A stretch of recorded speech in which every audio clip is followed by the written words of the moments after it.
I'm Dominic Leong, partner at Leong architecture firm in New York City. As partner, I oversee design direction and general operations of the practice. My name is Chris Leong. I'm a partner at Leong, and I co-lead design with Dominic. I think what's important when we think about how architecture is for people and community is really understanding needs. We were really excited to partner with Ray because there was a shared interest in how architecture and design can support creative ecosystems within the context of cities. When we began the project, there was a lot of exploration and conversation around what are the needs of Philadelphia's creative community. There's a lot of amazing history of brick buildings, industrial buildings in the neighborhood, and we looked at a lot of those projects as inspiration for this project, and that's how we arrived at this idea of using brick. But we also wanted to do it in a slightly unusual way. So in our work, materiality is really important. We think a lot about texture, we think a lot about surface, we think a lot about using ordinary elements in unexpected ways. The building is a really long building. It's almost a city block long on North American Street.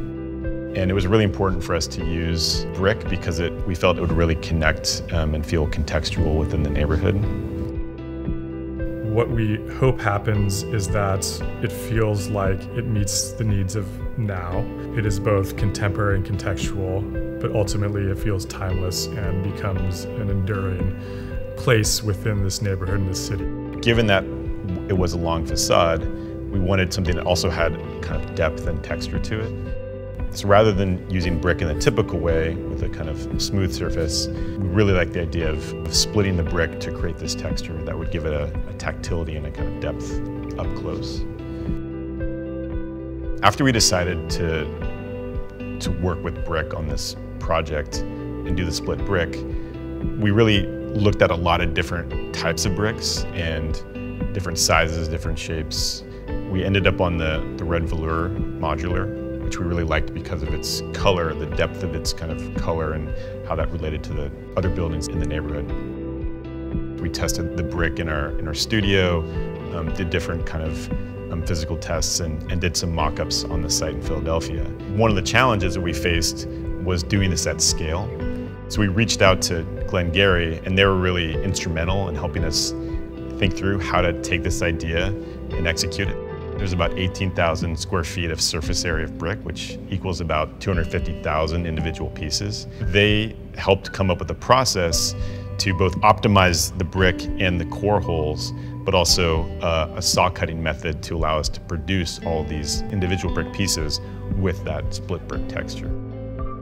One aspect of the design that was really important was to make the project very monolithic, and so this idea of using red on red is really kind of essential within the design. It's red brick with red precast elements, and then up close, it's red brick with the red mortar joint.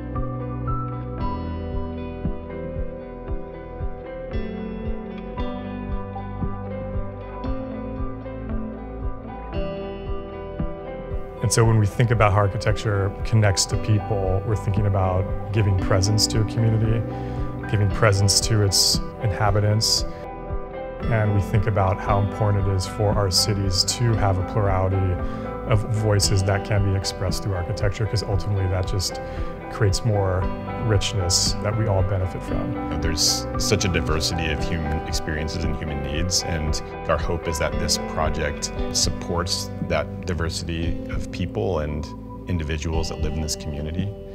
Part of it's about creating a project that is both a resource, but also is beautiful and feels connected to that place.